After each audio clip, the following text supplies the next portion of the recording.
And Natalie, this virus is actually more serious than it seems. Nick, that's just right. And count it, not just 2, but now 4 horses here at UC Davis. And the reason why we're dressed like this is I didn't have enough time to be able to come around the fence here because we're garbed up. The horses that are in quarantine are being treated very seriously because the outbreak is that serious and it could be that dangerous if we possibly are carriers and infect other horses. That's why we're dressed like this. And Dr. David Wilson's here with me. How severe is this? I know you have the horses that are in here, but when it comes to it spreading, what would you say?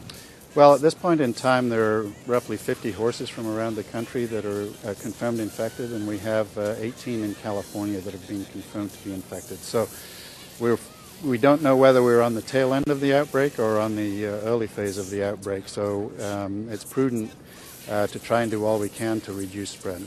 And let me show you this campus here of UC Davis. You can see a few horses that have now gone in to get some food, but Damien's going to walk over and show these are horses that are training horses, not infected, but you can see how far away that they're being kept from the horses that are being quarantined because this is pretty severe. Oh, absolutely. And the horses that are quarantined here have the neurologic form of the disease, and that's what's the most worrying form. Many horses can become infected with either no signs or mild respiratory signs or runny nose or fever, and a small percentage then will go on to develop neurologic signs. What's really interesting about this outbreak is that a relatively high percentage of infected horses that develop fevers have gone on to develop neurologic signs. One of the horses that we just saw he is having issues with his back legs. He's on a catheter. This is being treated almost like it could be fatal to any horses. What do you tell people when it comes to keeping their horses from being infected? Number one, a lot of horse shows are being canceled as we speak.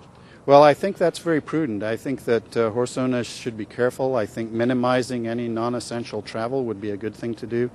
The incubation period is roughly 5 days to potentially as long as a couple of weeks. So if they've been in contact with known infected horses or they've been at events where known infected horses have also participated, I think it's really prudent to restrict contact with other horses for at least 2 or 3 weeks and let's see where we are at that point.